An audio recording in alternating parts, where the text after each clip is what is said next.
Isa ang Magalang sa mga agricultural town sa probinsya ng Pampanga. Halos 60% ng kabuoang land area ng Magalang nakalaan sa agrikultura. Sa farm na ito, kahit saan ka tumingin, gulay at prutas overload. Perfect sa fitness goals namin ni Lara.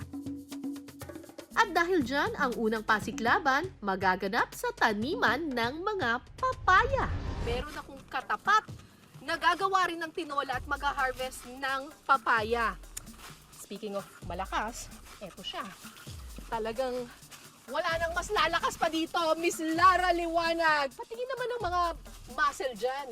Ay, parang papaya yung muscle. Ay, paano na tayo niyan? That's true. Basic for you. Dahil wala akong alam dito. Puro buhat lang alam ko. So, Ayun. i-apply ko lahat ng alam ko sa pagbuhat para makarami ng papaya. Yun! Sa loob ng 5 minuto, ang may pinakamabigat na kilo ng maha-harvest na papaya ang siyang mananalo. Round 1, simulan na! Ang hirap naman. So, pwede yung ano na ganit. Ay, bulok na yan eh. Huwag na yan. Wait lang.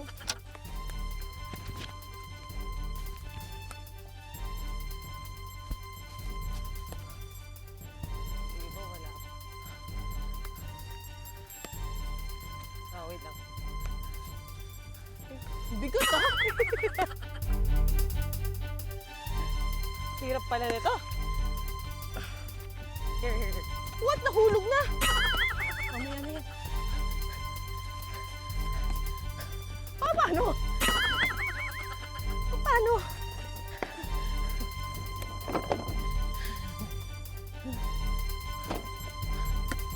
Here.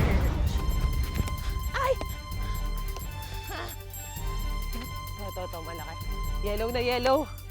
Kasi sabi nila, kahit na may konting yellow streak, pwede. Yan, counted.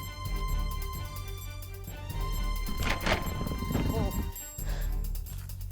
Yung mga green lang ang kulay at walang streaks ng yellow, hindi pwede yun kasi pangatsara lang yun!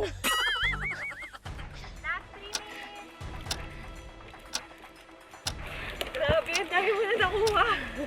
Ah! Oh my gosh, nahulog! Wait lang! Kahit wag na lang suot yung basket.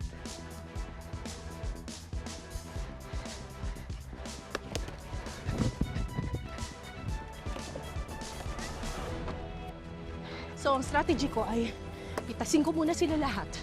Tapos, saka ko ngayon sila dadalhin sa... Ayun na. Ayun na to. Ayun na.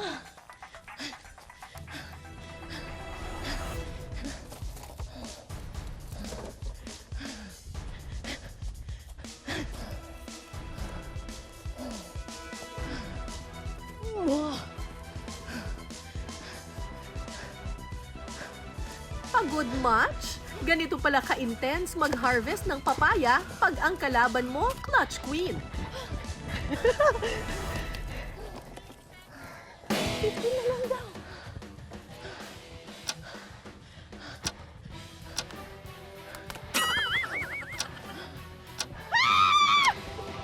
One!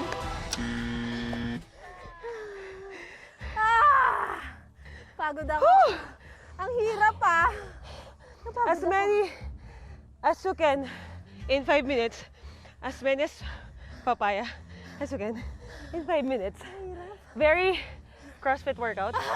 Ang mahirap yung yung huli eh. Wala na ka nang makita. Di ba? Good job.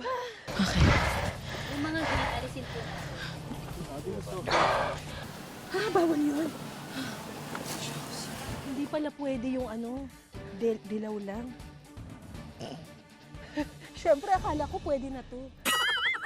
Hindi pala. Meron pong dot. Pwede na, pwede na. Meron pong dot. Mahirap yung shoot. Kanina pa ako naggaganon, lumalagpas lahat eh. Ako ang problema, I think ang mali kong strategy ay pati maliliit kinuha ko. So ang hirap, nakakaano ngayon siya dun sa space, Space. ng ano. Dapat pala ang strategy dito, kinukuha mo yung malalaki lang. Yes. Kasi pag kinuha mo yung maliit, maliit lang yung timbang niya, tapos nakakakuha siya ng espasyo. Tama. Malalaki. Kahit na 4 pieces, tas bato kagad. Correct, tas takbo. correct. Napagod ako, guys. Sakto today, wala akong workout. At ito na yung workout ko for today.